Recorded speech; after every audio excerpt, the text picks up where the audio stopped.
नमस्कार दोस्तों, ocean network में आपका स्वागत है। एक कहावत सुनी होगी आपने, बोया पेड़ बबूल का तो आम कहाँ से खाए। अगर गलत ही काम किए हैं तो फिर उसका अंजाम तो भुगतना पड़ेगा। गलतियां अगर आपने की हैं, भ्रष्टाचार आपने किया है, गड़बड़ियां की हैं, तो उसके लिए कोई और थोड़ा गिरफ्तार होगा। अरविंद केजरीवाल ने अपनी पार्टी में, अपनी टीम में ऐसे छांट-छांट करके भर्ती किए हुए हैं कि एक के बाद एक अब वो ईडी की, सीबीआई की जांच के भी दायरे में आ रहे हैं। उनके खिलाफ तमाम तरह के दस्तावेज भी मिल रहे हैं, सबूत भी मिल रहे हैं और एक-एक करके उनकी अब गिरफ्तारियां भी शुरू हो चुकी हैं। अमानतुल्लाह खान, एक इनके बदनाम एमएलए, जो दिल्ली के चीफ सेक्रेटरी के साथ मारपीट के मामले में भी अभियुक्त बनाए गए। इसके अलावा भी उन पर तमाम केस हैं और जिस केस में ईडी ने आज उनके घर पर छापेमारी की, इसके बाद उनको गिरफ्तार किया। इस मामले में भी वक्फ बोर्ड का से जुड़ा हुआ मामला है और ये वक्फ बोर्ड के, दिल्ली के वक्फ बोर्ड के चेयरपर्सन भी रहे हैं। चेयरपर्सन रहते हुए इन्होंने वक्फ बोर्ड की करीब 100 करोड़ की जमीन, 100 करोड़ कीमत की जमीन को लीज पर दिया और उस लीज से भी पैसे कमाए अवैध रूप से। इसके अलावा 32 लोगों की नियुक्तियां की जो सवालों के घेरे में हैं। जो तय मानदंड होते हैं उनको धता बता करके, ताक पर रख करके इन्होंने वो 32 नियुक्तियां की, जिनमें से 5 तो इनके करीबी रिश्तेदार हैं जिनकी नियुक्तियां की गई और बाकी लोगों से भी बताते हैं कि वसूली की और वसूली के आधार पर उनकी गिरफ्तारियां हुई और उससे जो इनको पैसा मिला उससे अपने करीबियों के नाम अवैध संपत्ति बनाई। ये मामला एक्चुअल में 2016 से चल रहा है। 2016 में एक सरकारी अधिकारी ने इनकी शिकायत की थी कि इन्होंने वक्फ बोर्ड में चेयरमैन रहते हुए काफी गड़बड़ियां कर रखी हैं। इन पर आरोप तो सीबीआई ने दर्ज किया था, जांच तो सीबीआई ने शुरू की थी, लेकिन बाद में ईडी का भी इसमें इन्वॉल्वमेंट हुआ। ईडी ने भी मामला दर्ज किया और जांच पड़ताल में इस बात के भी सबूत मिले कि बहुत सारा पैसा जो है वो मनी लॉन्ड्रिंग के जरिए फॉरेन कंट्रीज में भेजा गया है, दुबई और कुछ दूसरे जगहों पर। वहां भी संभवतः संपत्ति बनाई गई है। ईडी के अधिकारी वैसे तो कई बार इनको समन कर चुके थे। 10 समन का तो इन्होंने जवाब तक नहीं दिया, उस पर कोई जवाब नहीं दिया, मतलब उस पर ये पूछताछ के लिए सीबीआई मुख्यालय नहीं गए। जैसे इनके गुरु यानी अरविंद केजरीवाल, ईडी के 9 समन की तो वो लगातार अनदेखी करते रहे, कोई ना कोई बहाना बनाते रहे और जब अल्टीमेटली उन्होंने देखा कि अब तो ये सीधे आकर के गिरफ्तारी कर सकते हैं और अल्टीमेटली हुआ भी वही। 9 समन के बाद तो ईडी जब हाई कोर्ट पहुंची तो हाई कोर्ट ने कहा कि आप कार्रवाई कर सकते हैं और शीश महल जाकर के अरविंद केजरीवाल से 2 ढाई घंटे पूछताछ की और उसके बाद उनको गिरफ्तार करके ले गए। इनके मामले में भी 9-10 समन ईडी के आए वक्फ बोर्ड से जुड़े हुए इस कदाचार, भ्रष्टाचार, घोटाले से, मामले नियुक्तियों में जो हेराफेरी हुई है और ठीक तरीके से अगर नियुक्तियां होती, कायदे कानूनों के तहत होती तो कम से कम 30-32 जो नियुक्तियां हुई हैं वो तो पात्र लोगों को नौकरी मिलती ना वक्फ बोर्ड में। लेकिन इनको तो गड़बड़ी करनी थी, इनको तो पैसा कमाना था और यही आरोप ईडी का इन पर है।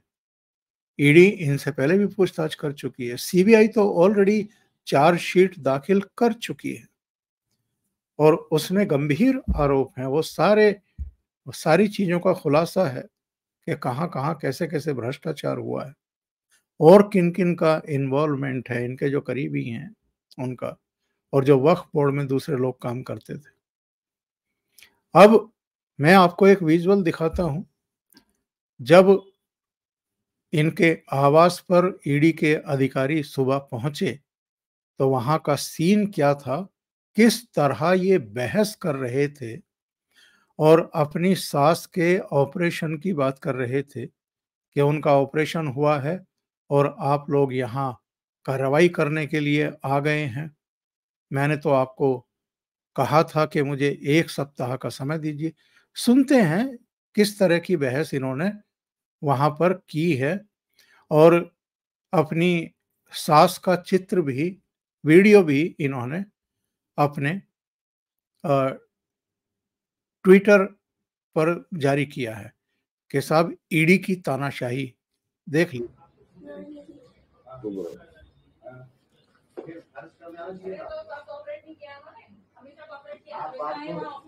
वो आपने जब आपको मैंने लिखा था कि 4 हफ्ते का टाइम चाहिए, मेरी मदर इन लॉ का ऑपरेशन हो रहा है, उनका ऑपरेशन हुआ है अभी 3 दिन पहले और आप फिर मुझे अरेस्ट करने के लिए आ गए। अरे 1000% और क्यों आए आप अरेस्ट नहीं करने आए तो फिर क्यों आए? किस चीज अरेस्ट का तो करने आए हो आप। 3 कमरों के घर में किस चीज का सर्च है? बताओ क्या सर्चिंग है मेरे क्या पास? ऐसी कैसी करनी होती है आपको मेरे घर में हर बार आके? मेरे घर में खर्चे को पैसे नहीं है। दिखाओ। देखिए She has a cancer and she has been operated right now.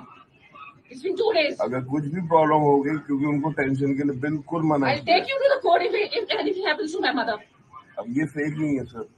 मेरी मदर इन लॉ ऑपरेशन में पड़ी हुई है, आप क्या सर्च करने आए हो? क्या है मेरे पास? उनके वो लगा हुआ है, उनके ब्लड निकल रहा है हल्के हल्के। She can't even stand. How many people are going to come inside and going to search my mother and mother-in-law also? ये चित्र मैंने एक वीडियो, एक वार्तालाप दिखाया कि किस तरीके से अमानतुल्लाह खान ईडी के अधिकारियों को घर में प्रवेश तक नहीं करने दे रहे हैं। ये अलग बात है कि बाद में उनको एहसास हुआ कि वो गलती कर रहे हैं। सास का कोई ऑपरेशन हुआ है या कैंसर है, क्या है, उसका वो एक प्ली दे रहे थे और कह रहे थे कि मैंने 4 हफ्ते की आप लोगों से मोहलत मांगी है, इसके बावजूद आप लोग आ गए।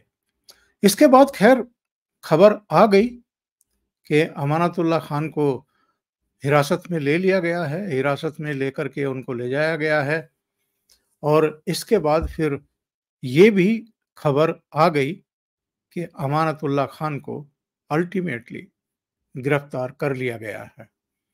और इसके बाद फिर आम आदमी पार्टी के तमाम नेताओं के बयान आने शुरू हो गए। इनमें मनीष सिसोदिया का भी बयान आ गया, संजय सिंह का भी बयान आ गया, कुछ दूसरे लोगों के भी बयान आ गए। ईडी के पास कोई सबूत नहीं है, कोई बरामदगी नहीं है, ईडी का तो बस यही काम रह गया है। और ये सब तब है जब सीबीआई इस केस में पहले ही एफआईआर मतलब दर्ज भी कर चुकी, पूछताछ भी कर चुकी, आरोप पत्र भी दाखिल कर चुकी है और अब ईडी ने इसी मामले में इनको गिरफ्तार किया गया। ये आज तक का पोर्टल है जिस पर लिखा है लाल डायरी के राज और फर्जी नियुक्तियां, वो घोटाला जिसमें ईडी ने आप विधायक अमानतुल्लाह खान को गिरफ्तार किया। गिरफ्तारी के समय भी ये कैमरों पर यही कह रहे थे गाड़ी में बैठते हुए कि उन्होंने कोई गलत काम नहीं किया है। और ये मामला जैसा मैंने आपको बताया था शुरू में, वक्फ घोटाला है। 2016 में इनके खिलाफ शिकायत दर्ज की गई थी। ये राजस्व विभाग के एसडीएम मुख्यालय की तरफ से शिकायत दर्ज की गई थी और इसमें ये आरोप लगाया गया था कि अमानतुल्लाह खान ने वक्फ बोर्ड के कई स्वीकृत और गैर स्वीकृत पदों पर मनमानी और अवैध तरीके से नियुक्तियां की हैं। कुल 32 लोगों की अवैध नियुक्तियां की गई थी और महबूब आलम के साथ मिलकर के इन्होंने पद का दुरुपयोग किया, जानबूझकर नियमों की अनदेखी की, भर्ती प्रक्रियाओं में हेरफेर कर मनमाने ढंग से अपने चहेतों की नियुक्ति की। इससे सरकारी खजाने को नुकसान हुआ और सीबीआई ने अपनी जांच में यह भी पाया था ईडी से पहले कि अगर भर्ती प्रक्रिया पारदर्शी और निष्पक्ष होती तो योग्य लोगों को रोजगार मिल सकता था। सितंबर 2022 में एंटी करप्शन ब्यूरो एसीबी को एक अहम सबूत मिला था। इमाम सिद्दीकी उर्फ लड्डन के घर से एक डायरी मिली थी, लाल डायरी मिली थी। और जो ये कोशर हैं, कोशर इमाम, ये इनके करीबी माने जाते हैं। तो इन्होंने बहुत सारी चीजें अपने घर पे ना रख करके लड्डन के घर पर रखी हुई थी और इसमें कई सारे राज मिले। इस लाल डायरी में करोड़ों रुपए के लेन देन की एंट्री इसमें दिखाई गई और एसीबी को यह शक था कि डायरी में दर्ज करोड़ों रुपए हवाला के जरिए दुबई से भेजे गए थे। ऐसा दावा है कि डायरी अमानतुल्लाह खान के खातों की ही एक्चुअल में जानकारी है। इन पर एक्चुअल में बहुत गंभीर आरोप हैं। ये बेसिकली जन्मे थे मेरठ में। मेरठ का भी एक कस्बा है, उसमें इनका जन्म हुआ था और ये अब ओखला निर्वाचन क्षेत्र का प्रतिनिधित्व करते हैं। 2015 के जो चुनाव थे उनमें इन्होंने भारतीय जनता पार्टी के ब्रह्म सिंह को करीब 60,000 वोटों के अंतर से हराया था। 2013 में लोक जनशक्ति पार्टी के टिकट पर इन्होंने चुनाव लड़ा। बाद में ये अरविंद केजरीवाल के संपर्क में आए, उनकी पार्टी में शामिल हो गए और 2017 का भी एक मामला है जिसमें कुमार विश्वास पर हमला करने के आरोप में इनको निलंबित किया गया था और जो राजनीतिक मामलों की समिति थी एक्चुअल में उससे इनका इस्तीफा लेकर के उसमें कुमार विश्वास को लिया गया था। तो तब इन पर ये आरोप लगे थे और 20 फरवरी 2018 की उस घटना को कौन भूल सकता है जब इन्होंने और इनके कुछ साथी जो एमएलए थे, प्रकाश जरवाल वगैरह, उन्होंने मुख्य सचिव अंशु प्रकाश पर हमला किया था और वो भी अरविंद केजरीवाल की मौजूदगी में उनके सरकारी आवास पर किया था। तो इन पर एक्चुअल में कई आरोप हैं और अल्टीमेटली ये गिरफ्तार हुए हैं। अब जो एक राजनीतिक दलों का तौर तरीका हो गया है, पहले आप गड़बड़ियां करिए, भ्रष्टाचार करिए, गलत नियुक्तियां करिए, उसके बाद अगर जांच बैठ जाए, अगर जांच में वो सीधे सीधे जिम्मेदार पाया जाए और उसकी गिरफ्तारी हो तो फिर हल्ला मचाइए, रोना पीटना शुरू करिए।